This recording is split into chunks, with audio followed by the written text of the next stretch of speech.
नमस्कार, बहुत स्वागत है आपका। आप देख रहे हैं गुड मॉर्निंग प्रदेश। मैं हूं अनीता और मेरे साथ नोएडा स्टूडियो से हैं पूजा त्रिपाठी। गुड मॉर्निंग पूजा। चलिए शुरुआत करते हैं अपने बुलेटिन की और सबसे पहले बात करते हैं एशियाई बाजारों की। एशियाई बाजारों के साथ साथ यूएस मार्केट पर भी हम बात करेंगे, क्या है वहां की तस्वीर, साथ ही एफआईडीआई की बात करेंगे, कमोडिटी और ब्रोकरेज हाउसेज भी होंगे, ट्रेडिंग कॉल भी होंगे, हमारे गेस्ट भी हमारे साथ जुड़ेंगे। लेकिन सबसे पहले बात एशियाई बाजारों की, तो यहाँ पर मिला जुला कारोबार नजर आ रहा है। गिफ्ट निफ्टी की अगर बात करें तो हल्की बढ़त के साथ 19,560 के पास नजर आ रहा है। चीन और हांगकांग के बाजारों में दबाव है, जबकि जापान और कोरिया के बाजार हरे निशान में नजर आ रहे हैं। और किस तरह की तस्वीर है और ये दबाव क्यों है, ये जानने के लिए रुख करेंगे पूजा का। जी पूजा, बताएं। जी गुड मॉर्निंग अनीता। आज सुबह जो संकेत मिल रहे हैं एशियाई बाजारों से वो कुछ मिले जुले हैं। गिफ्ट निफ्टी हालांकि अगर हम देखें तो मजबूती के साथ कारोबार कर रहा है, करीब 12 अंक ऊपर। और बाकी ग्लोबल मार्केट में भी देखेंगे तो वहां पर भी जो संकेत आ रहे हैं वो आज मजबूती के ही हैं। इतने दिनों की गिरावट के बाद कल हमने देखा कि अमेरिकी बाजारों में एक रिकवरी देखने को मिली है और वजह ये थी कि वहां पर जुलाई महीने के जो सीपीआई आंकड़े आए वो अनुमान से बेहतर थे। 3.3% का अनुमान कर रहे थे, उसके सामने सालाना आधार पर 3.2% के आंकड़े आए हैं। अगर मंथ ऑन मंथ इस आंकड़े को देखेंगे तो वहां पर 0.2% की बढ़त देखने को मिली, जो कि अनुमान के मुताबिक ही था। और कोर महंगाई अगर आंकड़े देखेंगे तो वहां पर 4.7% की बढ़त थी, जो कि अभी भी बढ़े हुए ही आंकड़े हैं। लेकिन कुल मिला के बात करें तो जो सीपीआई के आंकड़े आए हैं वो अनुमान से बेहतर है। और यहाँ से एक साइन मिला यूएस बाजार के लिए, वहां पर एक रिकवरी देखने को मिली और हमने देखा कि हरे निशान में डाउ जोन्स, एस&पी 500 और नेस्डैक इंडाइसेस सब हरे निशान में बंद हुए हैं। इस बीच वीकली जॉबलेस क्लेम के भी आंकड़े आए, वहां पर भी करीब 24,800 की बढ़त देखने को मिली। एक्सपेक्टेशन कम की थी, उसके सामने ज्यादा बढ़त हुई और जॉबलेस क्लेम के आंकड़े अपने 5 हफ्ते के ऊपरी स्तर पर आ चुके हैं। तो ये कुछ आंकड़े जो निकल कर आए, अब उससे ये माना जा रहा है कि फेड ट्रैक पर है, उसके जो पॉलिसी डिसीजंस हो रहे हैं असर दिख रहा है इकोनॉमी पर। इस वजह से हम इस तरह के आंकड़े भी देख रहे हैं, जॉबलेस क्लेम के और महंगाई के आंकड़े अनुमान से बेहतर इस वक्त देखने को मिल रहे हैं। तो एक एनकरेजिंग साइन है। और अब ये भी बात की जा रही है कि सितंबर में हो सकता है कि फेड ब्याज दरों में होल्ड करने का निर्णय ले। तो ये जो कुछ की पॉइंट्स निकल कर आए, उससे हमने अमेरिकी बाजारों में भी तेजी देखी, यूरोप के बाजारों से भी अच्छे संकेत आए, मजबूती वहां पर भी थी। और बॉन्ड मार्केट और कमोडिटी मार्केट भी इस पर रिएक्ट करते हुए नजर आए। महंगाई के आंकड़ों के बाद हमने यूएस 10 साल के ट्रेजरी यील्ड्स में हल्की बढ़त देखी। डॉलर इंडेक्स मजबूत था और उसके सामने सोने में गिरावट बनी हुई थी। $1945 के पास सोना कारोबार कर रहा था, क्योंकि अब होल्ड के अनुमान है। और इसका असर हमने कच्चे तेल में भी देखा, वहां पर हल्की नरमी आई अपने हाईएस्ट लेवल छूने के बाद। जनवरी के बाद हमने देखा था कि कच्चे तेल अपने उच्चतम स्तर पर पहुंच चुका था। लेकिन कल जिस तरह के आंकड़े आए उससे एक नरमी आई। और एक और वजह थी, ओपेक ने अपनी एक रिपोर्ट जारी की, मंथली रिपोर्ट, जिसमें कि उनका कहना है कि 2024 में तेल के लिए पॉजिटिव मांग का जो आउटलुक उन्होंने पहले दिया था वो अभी भी उस पर बरकरार है। और वर्ल्ड इकोनॉमिक ग्रोथ में भी सुधार की बात वो कर रहे हैं। मतलब डिमांड को लेकर कॉन्फिडेंट हैं, भले ही सप्लाई को लेकर थोड़ी चिंता है, लेकिन आगे से डिमांड काफी अच्छी नजर आ रही है।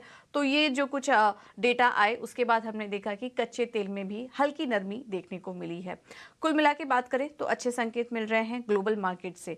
अब आगे बढ़ते हैं और एक बार एफआईआई और डीआईएस की डेटा आपके सामने रखेंगे, फिर समझेंगे कि आज एफएनओ सेटअप कैसा दिखाई दे रहा है। अगर कैश मार्केट में देखें तो एफआईआई ने 331 करोड़ की खरीदारी की, डीआईएस ने कैश मार्केट में 703 करोड़ की खरीदारी की है। इंडेक्स फ्यूचर और इंडेक्स ऑप्शन में बिकवाली करके गए एफआईआई 1162 करोड़ की बिकवाली नजर आ रही है इंडेक्स फ्यूचर में।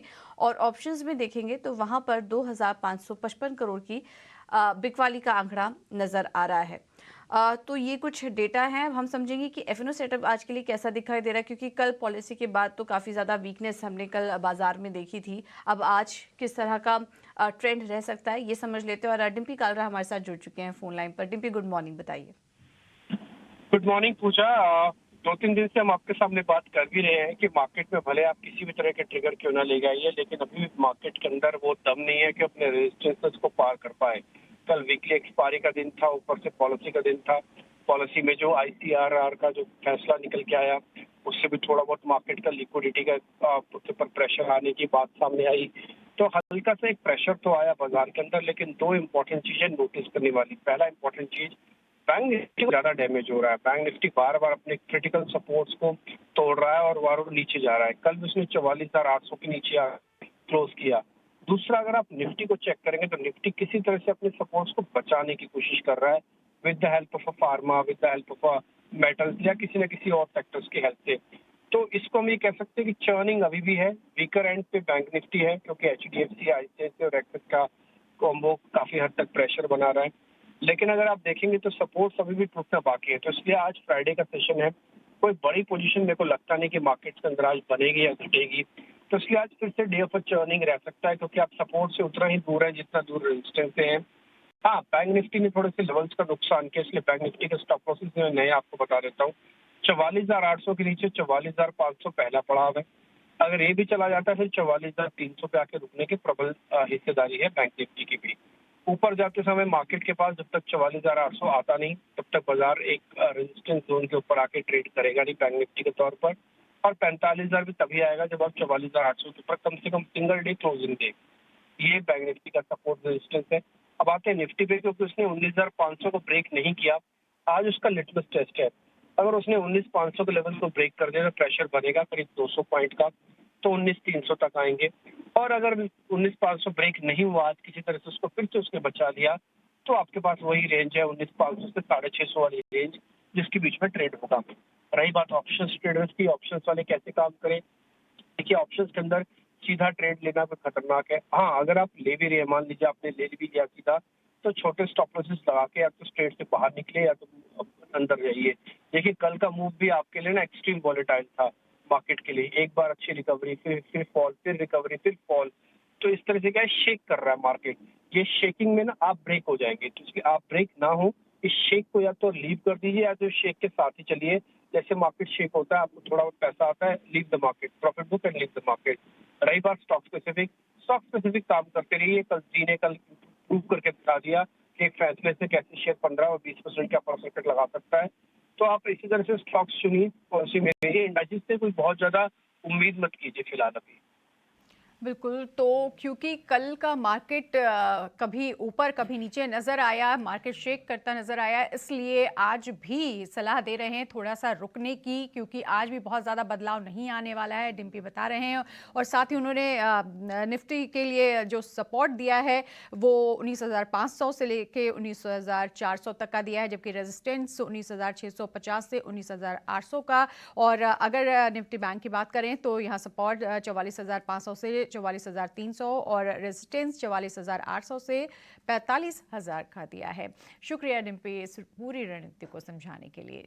चलिए आगे बढ़ते हैं और अब हम बात कर लेते हैं आए नतीजों की कि वो नतीजे कैसे रहे जो कल आए हैं और आज कौन कौन से नतीजे आने वाले हैं। और ये हमें बताएंगे हमारे सहयोगी शरद। गुड मॉर्निंग शरद, जानना चाहेंगे कौन कौन से नतीजे कल आए और आज कौन कौन से नतीजे आने वाले हैं। जी बिल्कुल, गुड मॉर्निंग। तो सबसे पहले जो है ऑफ कोर्स हम लोग हीरो मोटोकॉर्प पे फोकस करने वाले हैं और यहाँ पे जो है overall mix set of numbers देखने मिले हैं। रेवेन्यू बिलो एस्टिमेट्स आया है, लेकिन जो एबिडा है वो इनलाइन देखने मिली है। मार्जिन्स में भी इंप्रूवमेंट आए हैं, अबव एस्टिमेट्स आए हैं। हालांकि जो पैट के नंबर्स है वो थोड़े मार्जिनली लो हैं, तो थोड़े मिले जुले नतीजे जो आपको हीरो मोटोकॉर्प से देखने मिल रहे हैं। हालांकि याद रखिए फेस्टिव सीजन आने वाला है, तो यहाँ पे जो है positive commentary specially rural segment में जो है देखने मिल सकती है।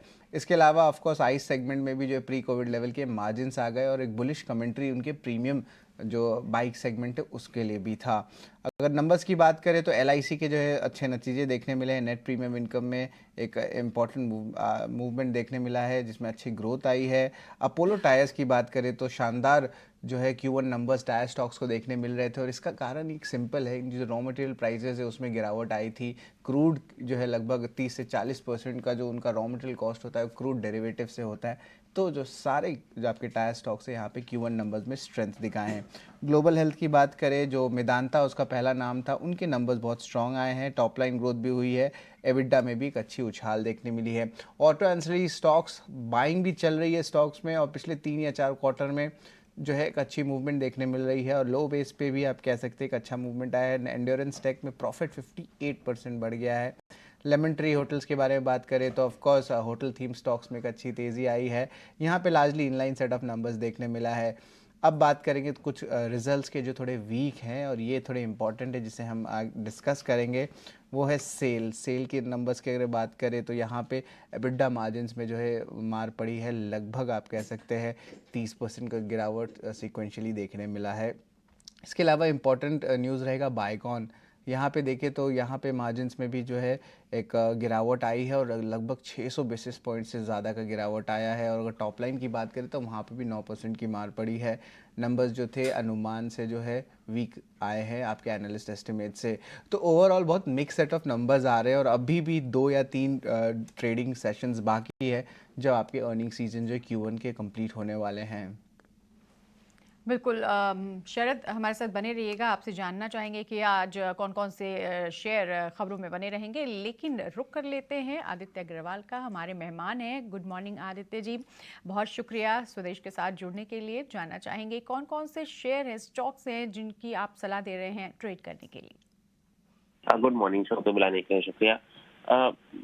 मार्केट थोड़ा वॉलेटाइल तो ज़रूर है और रेंज के अंदर है, तो मार्केट में ट्रेड करना थोड़ा रिस्की है, इसलिए स्टॉक स्पेसिफिक रहना पसंद करेंगे। और ब्रॉडर मार्केट में एक्टिविटी ज़्यादा है, तो ब्रॉडर मार्केट से कुछ स्टॉक सिलेक्शन करके लाया हूँ। पहला स्टॉक है इंडिया सीमेंट का। एक बहुत अच्छा ब्रेकआउट हमें देखने मिला था और वॉल्यूम पे 2 दिन से बहुत अच्छी बाइंग भी देखने मिली है हमें स्टॉक में। तो करंट लेवल्स पे खरीदारी करें। इंडिकेटर्स बहुत पॉजिटिव सजेस्ट कर रहे हैं। 260 का टारगेट रहेगा, 230 का स्टॉप लॉस लगा है।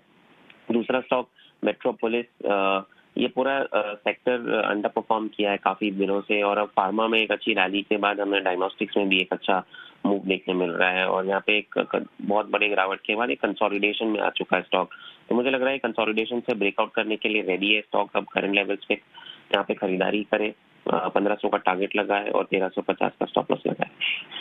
कुल तो सलाह खरीदारी की ही दे रहे हैं इंडिया सीमेंट और मेट्रोपोलिस में। शुक्रिया इस पूरी जानकारी के लिए आदित्य। चलिए आगे बढ़ते हैं और हमारे साथ शरद हैं। शरद से पता करते हैं कि आज कौन कौन से शेयर हैं जो खबरों में बने रहने वाले हैं। शरद, कौन कौन से स्टॉक जो खबरों में दिन भर बने रहेंगे? जी बिल्कुल, सबसे पहले जो है ऑफ कोर्स एक्शंस बता देता है कि आज क्या एक्शंस इंपॉर्टेंट है। रेड टेप की लिस्टिंग होने वाली है और ये जो थे बिरजा इंटरनेशनल से डिमर्ज हुई थी। स्मॉल कैप स्पेस में इन स्टॉक्स का बहुत चर्चा होता है और ये इंपॉर्टेंट है, और इन्वेस्टर्स का भी मानना था कि एक री रेटिंग देखने मिल सकता है। तो आज जो है लिस्टिंग है तो बाजार की आंखें इस पे रहेंगी। इसके अलावा एजीएम में 2 बड़े दिग्गज कंपनी हैं, आईटीसी और एचडीएफसी बैंक, जिस पे फोकस रहेगा बाजार का। और अगर बात करें खबरों वाले शेयर्स की तो एचसीएल टेक फोकस पे रहने वाला है। एक बड़ा डील आया है टेलीकॉम स्पेस से, लगभग $2.1 बिलियन का। अब ये लगभग 17,000 करोड़ का डील है जो अगले 6 साल तक होगा। ये वेरिजॉन के साथ जो है ये इनका एमओयू साइन हुआ है। पेज इंडस्ट्रीज़ की कमेंट्री बात करें तो पॉजिटिव कमेंट्री देखने मिली है। हालांकि स्टॉक में जो है भारी गिरावट देखने मिली थी इन्वेंट्री इश्यूज़ के कारण। अब मैनेजमेंट कह रहे हैं कि मार्जिन्स में एक अच्छी इंप्रूवमेंट देखने मिलेगा और लो बेस है और फेस्टिव सीजन भी स्टार्ट हो रहा है, तो इसके कारण जो है ऑफकोर्स हौजारी स्टॉक्स में भी जो है एक अच्छी इंप्रूवमेंट देखने मिल सकती है। तो पेज इंडस्ट्रीज़ और जितने भी हौजारी स्टॉक्स है आज दिन के ट्रेड में ज़रूर अपने रडार में रखिएगा, नोट डाउन कर लीजिए। एल्कम लैब्स भी फोकस में रहने वाला है। यहाँ पे उन्होंने अपनी रेवेन्यू गाइडेंस को कट कर दिया है। पहले डबल डिजिट था वित्त साल 2024 के लिए, अब कर दिया है सिंगल डिजिट। और एक चीज़ और कह रहे हैं कि जो प्राइस डिफ्लेशन है, इसका मतलब जो प्राइस की जो आप कह सकते हैं इन्फ्लेशन का जो रिवर्स होता है, जब महंगाई जो है कम होने लगी है, अब सिंगल डिजिट्स में आ जाएगी जुलाई से लेकर सितंबर के क्वार्टर में। सूर्य रोशनी का आज सब डिवीजन ऑफ शेयर्स यानी कि शेयर स्प्लिट जो है कंसिडर करने वाली है, तो स्टॉक को आप अपने रडार में रखिएगा। कल एक बड़ा डील हुआ था सीएमएस इन्फोसिस्टम में, जहाँ पे बेरिंग्स पी जो प्रमोटर भी हैं कंपनी के, उन्होंने 19% स्टेक की जो है ओपन मार्केट्स में बिकवाली की है। लेकिन इंपॉर्टेंट बायर्स कौन है, ये ज़्यादा इंपॉर्टेंट होता है जो इन शेयर्स को अब्जॉर्ब करते हैं। और यहाँ पे फॉरेन नेम्स की बात करें तो society general, Abu Dhabi investment authority, Nomura, MIT, ये सारे दिग्गज जो है इन्वेस्टर्स यहाँ पे शामिल हुए हैं। देर रात एमएससीआई की ग्लोबल इंडिसेस की में जो बदलाव देखने मिली थी और भारत में 8 स्टॉक्स हैं उनका एडिशन हुआ है। अब ये जब स्टॉक्स एडिशन होते हैं और ऑफकोर्स इसका एडजस्टमेंट डेट जो है 31 अगस्त को है, तो इन स्टॉक्स में फ्लोज देखने मिलता है। अगर वो डिलीट होते हैं तो इसमें फ्लोज की आउटफ्लोज देखने मिलती है। तो वो स्टॉक्स हैं PFC, REC, HDFC AMC, Ashok Leyland, Cummins, IDFC first bank और सुप्रीम इंडस्ट्री, जहां पे तेज़ी देखने मिल सकती है। और डिलीशंस में है एसीसी।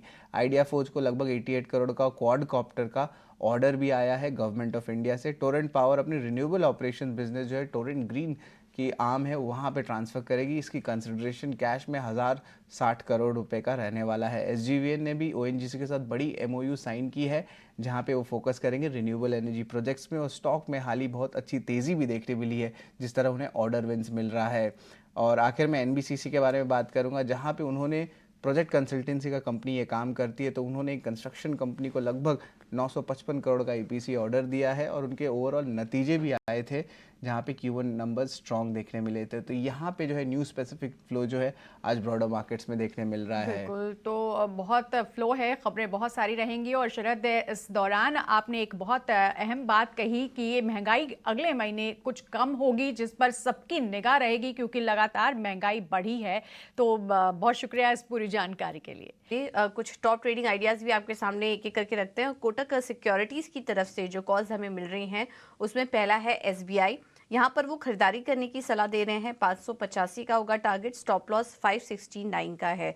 कल सरकारी बैंकों में गिरावट काफ़ी थी, लेकिन इसमें आप खरीदारी के मौके देख सकते हैं। SBI जैसे स्टॉक्स में यहाँ पर तेजी करके चलिए। और इन्फोसिस में भी खरीदारी करने की राय दे रहे हैं। 1450 के होंगे टारगेट, स्टॉप लॉस सुझा रहे हैं 1350 का। 5 पैसा कैपिटल ने जो कॉल्स हमें भेजी है, उसमें पहला है कैनफिन होम्स। यहाँ पर खरीदारी करके चलिए, टारगेट दे रहे हैं 777 का स्टॉक पर, और स्टॉप लॉस होगा 735 का। और NTPC भी तेजी करके चल सकते हैं आप, 224 के होंगे टारगेट, स्टॉप लॉस सुझा रहे हैं 214 का। अब निर्मल बैंक की तरफ से जो कॉल्स हमें मिल रही हैं, उसमें पहला है टाटा पावर। यहाँ पर वो तेजी करने की राय दे रहे हैं। टारगेट है 244 का, स्टॉप लॉस सुझा रहे हैं 232 का। और ओरिएंट पेपर में भी खरीदारी करने की सलाह है 48 के टारगेट के लिए, स्टॉप लॉस देख रहे हैं 42 का। तो आज भी हम देख रहे हैं कि सारे ही कॉल्स में आज खरीदारी करने की सलाह मिल रही है जानकारों की तरफ से, तो इस पर आप नज़र रखिए। और सुबह जब हमारी मार्केट एक्सपर्ट से भी बात हो रही थी, उन्होंने भी अपने दोनों ही कॉल्स में तेज़ी करने की राय दी थी। एक बार फिर से उसको रिपीट कर देते हैं आपके सामने। आदित्य अग्रवाल ने इंडिया सीमेंट में खरीदारी करने की राय दी थी। कल शानदार तेजी थी स्टॉक में, कमजोर बाजार में भी अपने हाइस के आसपास था। आज भी वहाँ तेजी करके चलिए, 260 के टारगेट, स्टॉप लॉस 230 का। और मेट्रोपोलिस में खरीदारी करने की सलाह, 1500 का टारगेट होगा, स्टॉप लॉस 1350 का देख रहे हैं।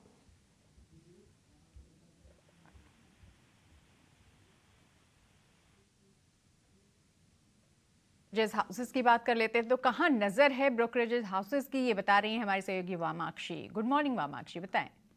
जी बिल्कुल, शुरुआत करेंगे हम कुछ बैंकिंग काउंटर्स के साथ। हम देख रहे हैं काफ़ी सारे ब्रोकरेज रिपोर्ट्स आ रहे हैं, और ये सारे ही हाईलाइट कर रहे हैं कि जो ICRR को लेकर जो RBI ने कल अनाउंसमेंट की है, इसके चलते टेम्परेरीली सिस्टम से थोड़ी लिक्विडिटी नज़र आएगी, निकलती हुई नज़र आएगी। और इनफैक्ट अगर हम देखें तो ये मूव है करीब 35 to 55 बेसिस पॉइंट्स का टेम्परेरी CRR हाइक इम्प्लाई करता है।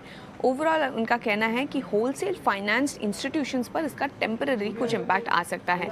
तो नोम्यूरा का कहना है कि बैंक्स को प्रेफर करते हैं NBFCs के ऊपर। मॉर्गन स्टैनली का कहना है कि ये जो रिक्वायरमेंट है वो सिर्फ टेम्परेरी है, और मार्जिन्स और प्रॉफिटेबिलिटी पर लिमिटेड इम्पैक्ट नजर आएगा। इसके अलावा पेज इंडस्ट्रीज भी हमारे रेडार पर रहेगा। कल कंपनी की तरफ से पहले तिमाही के नतीजे आए थे, और मॉर्गन स्टैनली का कहना है कि अनुमान से मजबूत आए हैं। मार्जिन्स में काफ़ी अच्छी इंप्रूवमेंट नजर आई है कॉस्ट कंट्रोल्स के चलते, मगर सबड्यूड डिमांड के चलते हमने देखा कि वॉल्यूम्स में थोड़ा दबाव नजर आया है। मगर मैनेजमेंट काफ़ी कॉन्फिडेंट है आगे के फेस्टिव सीजन को लेकर। तो ओवरऑल मॉर्गन स्टैनली की तरफ से ओवरवेट की राय आ रही है। टारगेट प्राइस भी उन्होंने बढ़ाकर 44,783 रुपीज़ प्रति शेयर पर कर दिया है। इसके अलावा ग्रासिम भी हमारे रेडार पर रहेगा। जेफरीज का कहना है कि काफ़ी मजबूत quarter on quarter turn around नजर आया है VSF के लिए।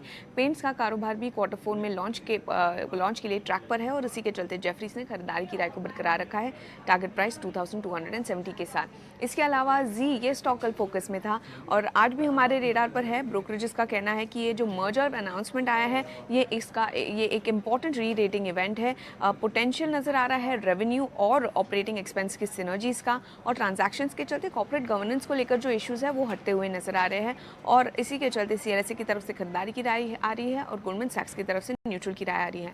और आखिर में हम फोकस करेंगे हीरो मोटोकॉर्प पर। UBS का कहना है कि पहले तिमाही के नतीजे लार्जली इन लाइन रहे हैं, मगर मुनाफा कंपनी का अनुमान से कमज़ोर आया है, एक वन ऑफ के चलते। डबल डिजिट ग्रोथ की गाइडेंस भी Q1 कमेंट्री से मिसिंग थी, ऐसा UBS का कहना है। तो ओवरऑल इनकी तरफ से बिकपाल की राय आ रही है।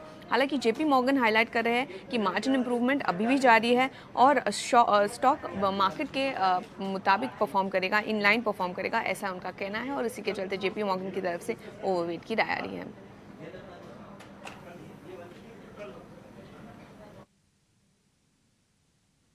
बिल्कुल। तो ये कुछ ब्रोकरेज हाउस की रिपोर्ट। बहुत बहुत शुक्रिया वामाक्षी आपका ये सारी रणनीति शेयर करने के लिए।